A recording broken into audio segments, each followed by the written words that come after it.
नगर परिषद निवडणुकांदरम्यान नागपूर जिल्ह्यात भाजपमध्ये देखील गटबाजी दिसून येते आहे। वाळू माफिया आणि सट्टेबाजांना भाजपमध्ये सामील केलं जात असल्याचा आरोप सावनेरचे आमदार आशिष देशमुख यांनी केला आहे। अशा लोकांविरोधात त्यांनी मोर्चा उघडत पक्ष नेतृत्वाला अल्टिमेटम दिला। अशा लोकांना तात्काळ पक्षाबाहेर काढलं नाही तर धरणे आंदोलन करण्याचा त्यांनी इशारा दिला। त्यांच्या कठोर भूमिकेनंतर भाजप जिल्हाध्यक्ष ग्रामीण मनोहर कुंभारे यांनी कारवाई करत नरेंद्र पिंपळे आणि अमित राय यांना पक्षातून निष्कासित केलं आहे।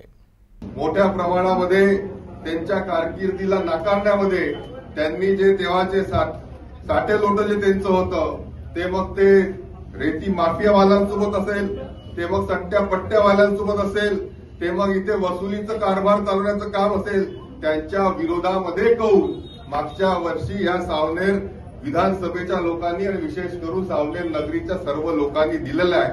हे आपल्याला शेवटी विसरून चालणार नाही। आणि म्हणून आज जर आपल्याच पक्षामध्ये अशा प्रकारचे लोक येणार असतील, आपल्याच पक्षामध्ये रेती माफिया सट्टे पट्टे चालवणारे लोक येणार असतील तर ती जनता आणि कार्यकर्ते कधी खपून घेणार नाही, हा विश्वास त्या निमित्ताने आपल्या सर्वांना। म्हणून आम्ही जेव्हा पाहतो की महसूल बुडवणारे लोक जेव्हा महसूल मंत्र्यांसोबत राहतात ते आमच्या मनाला कुठेतरी वेदनादायी ठरतात। महसूली अधिकाऱ्यांवर गाड्या चालवणारे लोक जेव्हा महसूल मंत्र्यांसोबत भारतीय जनता पार्टीचा दुपट्टा घालतात ते आम्हाला सहजासहजी पचेन असं नक्कीच झालं।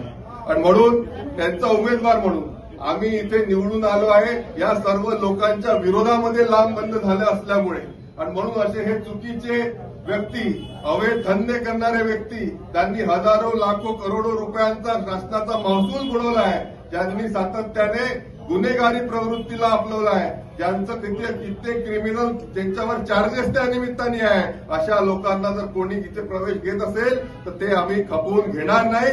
हे देखील आजच्या दिवशी संपूर्ण सावनेर विधानसभेच्या जनतेला त्यांचा आशिष देशमुख म्हणून सांगतोय। नरेंद्र पिंपळे आणि अमित राय यांचा भारतीय जनता पक्षामध्ये पक्षप्रवेश जिल्हा भारतीय जनता पक्षाने त्या ठिकाणी केला होता। याच्यामध्ये माननीय नामदार पालकमंत्री आदरणीय चंद्रशेखरजी बावनकुळे यांचा त्याच्यामध्ये कसलाही त्या ठिकाणी त्यांचा संबंध नाही, ना त्यांच्यामध्ये आशिष बाबूंचा सुद्धा त्याच्यामध्ये संबंध नाही। त्यांना पक्षामधून नरेंद्र पिंपळे आणि अमितजी राय यांना सर्वांना त्या ठिकाणी पक्षामधून निष्कासित केलेलं आहे।